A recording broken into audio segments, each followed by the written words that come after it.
แป้งเลย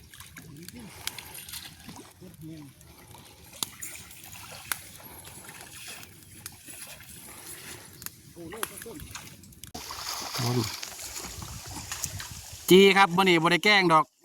บริหมอมาพยาบาลดาวเทียมก็ว่ามาเฮ็ดเวียกคนก็เลยได้จีหมออยู่น้ำเพลินเด้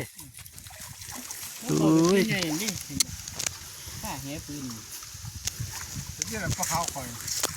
ปีกปลาขาวโอจีปลาขาวก็เรื่องหาออยใหม่ตัวนี้มันไฟบนโบดอย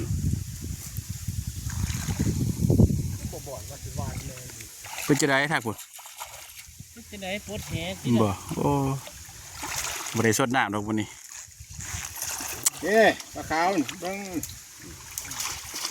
ขาวเอาไปก้อนเกี่ยวจะเธอสวยใส่เอาให้ไม่ยังคลองเบิ่งแน่ใช่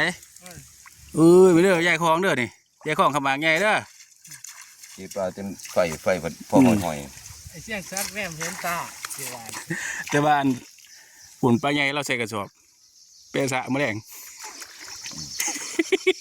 เขาสองเด้อเนี่ยมาแต่ใช่หรือ